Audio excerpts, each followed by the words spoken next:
Hello and welcome to the Indian Express. I have with me Liz Matthew, my colleague. Today we are going to talk about the new national president of the BJP, who is likely to there's likely to be a formal ceremony in the evening. Mr. JP Nadda. Mr. Nadda has been the working president of the BJP since June 2019. That is after the NDA government came back for the second term. We will start, Liz. Why don't you start by giving us a brief bio profile of Mr. Nadda? Who is Mr. Nadda?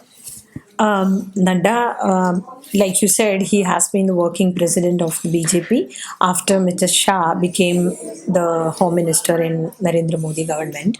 Nadda was a union minister. We all know Nadda as the union minister, health minister. He was quite efficient as a health minister, and even ever since Amit Shah and Modi have become the BJP's face, Nadda was almost kind of a shadow to both of them in the party. Is here the Nadda. If you talk about Nadda, is not actually the primary choice of Shah. Nadda is Modi's choice because Modi and Nadda built a kind of bonding when in 1998 when Modi was the General Secretary in charge of Himachal Pradesh.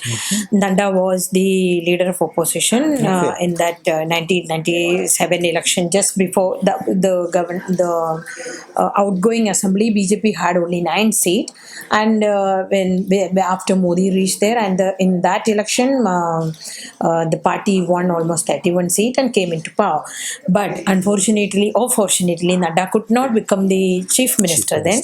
Dumal P.K. Dumal has become chief minister, and Dumal was at the center, for a long time. And Nadda and Shantakumar who used to be the state leaders, but somehow the usual politics happened, and Dumal had to be this. Dumal had become the CM. So Nadda, going back, Nadda started his political career. He was an ideology man. He was very active in the RSS, and he was in the ABVP in charge for a while from the RSS. And Nadda was the second president of BJYM in its history. The first president was Rajnath Singh. So you know how senior he is in the party, and in the almost every BJYM president became the Bharatiya Janata Yuva Morcha, the youth wing of not the student wing, the youth wing of the BJP. And almost every BJYM president became a minister or chief minister. Shivraj Singh Chauhan was the president, and just before Poonam Mahajan, it was Anurag Singh Thakur was the BJP president, and except I think 2 leaders who have mostly all of them became either union minister or chief ministers. So since 1990s, Nadda was there in the BJP's the odds promising leadership, the criteria. Nadda, before that, during his students' days, Nadda was in Patna in Bihar University, and we know that during the emergency days, while the Jensangh while the Jensangh and other socialist organizations worked together. Lalu Prasad was the university chairman, and Ravi Shankar Prasad was the general secretary. Sushil Kumar Modi was the general secretary. Ravi Shankar Prasad was the secretary. That time Nadda had watched them. Nadda was in the university, and he had watched them working together. As a person, Nadda is not at all like Amit Shah.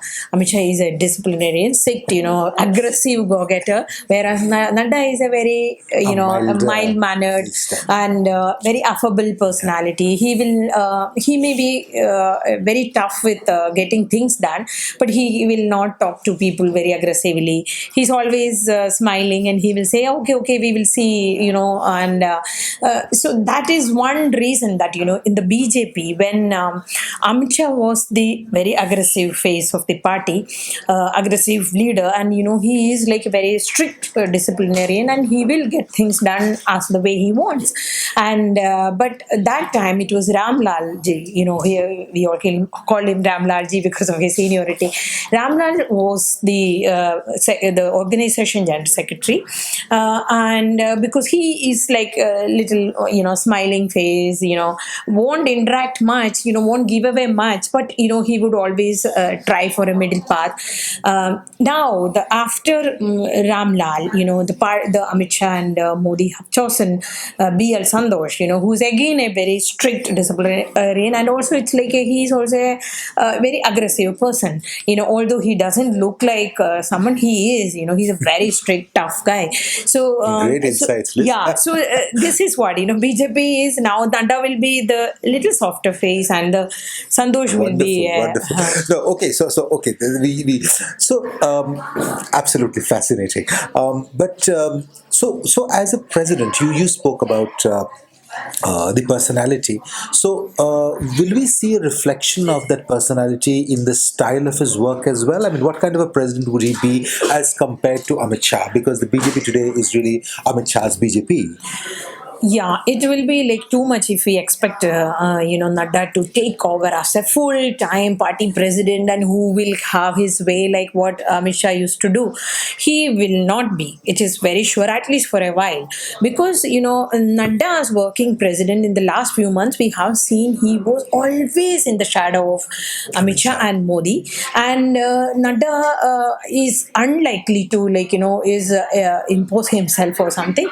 He will be mostly like a execution. He will be doing the execution of what Amit Shah wants and what Amit Shah's plans and what Amit Shah's strategies are. And if you see in the last few days, the party has seen the elections in the state units of the party BJP. Most of the state, the major key state, if you say that the politically crucial states and the big states, almost all of them have the same president as Shah has appointed, one.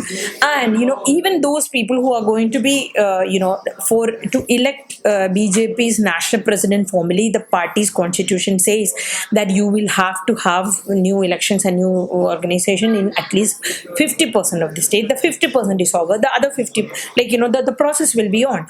Even the coming presidents, the coming elections in the other states also, like Maharashtra doesn't have, Rajasthan has not declared a new president, Madhya Pradesh has not. These also will be almost sure that it will be Shah's men.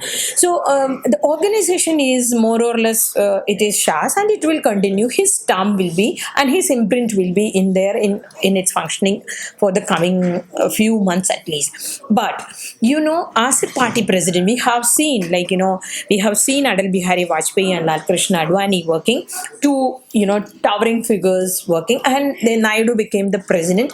And Naidu, in the beginning, he was just like what the others say, like he would do that, a kind of shadow. But over the time, he also emerged and he started having his say and his stamp on certain decisions in the party.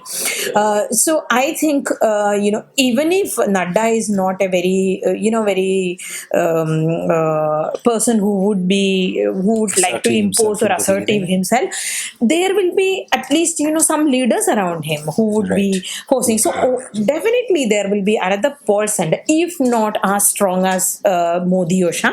A third the power center will definitely be there in the BJP, at least after a year, we can see. Even if you consider his affable, soft, mild manner, everything, considering all these things, one cannot rule out that, he also emerging as another power center, not as effective and as strong as that, but definitely. So, but this is a challenging time for the BJP. I mean, over the last couple of years, just the map of India, the way the saffron states have been kind of shrinking. Now, if you look at the several state election defeats and a challenging couple of years coming up, you have Delhi and then Bihar and then West Bengal next year. So, what sort of challenges do you think Mr. Nadda would have to encounter in this phase of the BJP when the the gains of the last couple of years now have to be sustained, and the BJP also has to be pushed forward. Yeah, Nadda has actually two challenges. One is the electoral victories, like you said, because Bihar is going for election, Delhi is going for election, Bihar. Then after that, the southern states, Right. and then Assam is there, Right. where the party is actually facing a big crisis after Because, this Citizenship Amendment Bill Act, and West Bengal Right. prominently. And this, other than these electoral challenges, where he will be forced, or kind of he'll be under pressure to repeat what the BJP has been doing. But unfortunately for Nadda, the BJP is not in that electoral path victory now. We have seen party losing Jharkhand, party losing power in Maharashtra, party lost kind of its face or an embarrassing performance in Haryana. So that party has actually moved away from that a string of victory path. Now it's on a sliding thing, at least when it comes to the states. But at the same time, the party is on another thing. Whether the testing will for Nadda will come on the ideological path. We have seen after 2019, after BJP, Modi returned to power with Amit Shah as his home minister, there has been a series of decisions the party has taken. Whether it was 370, the removal of special status for Jammu and Kashmir, and Article 335A, and then triple talaq, and then now the CAA. The BJP is testing its, and trying to expand its ideological footprint, other than the electoral footprint, which in which they have kind of succeeded. But in that process, the party's president's role is very crucial. Although he, like we said earlier, although he may be a shadow of Modi and Shah, the primarily it will be the party president task, whether the party's ideological expansion is happening. We know that in the South, BJP has not been, other than Karnataka, BJP has not been very successful in all ideologically. The party is very successful in these states where they have electorally they are facing challenges, but in the north and east, west, the parties that in the agenda, the ideological agenda is remaining in, they talk about even uniform civil code, and there are many challenges, it's not unlike the decisions which we have taken, the government has taken so far. They have something like uniform civil code affects even the Hindus. So how they are going to plan it, how they are going to implement it, we have to see. The government may be passing law, but it is the party's job and the party president's mission to get it accepted, and the party repeats its electoral victory. So it's very closely linked. So I think Nadda's challenge is double in that way. So there you are, Mr. JP Nadda taking over as the national president of the BJP, and this very informative and insightful comment from Liz. Thank you very much. Thank you. And keep watching the Indian Express. Thank you.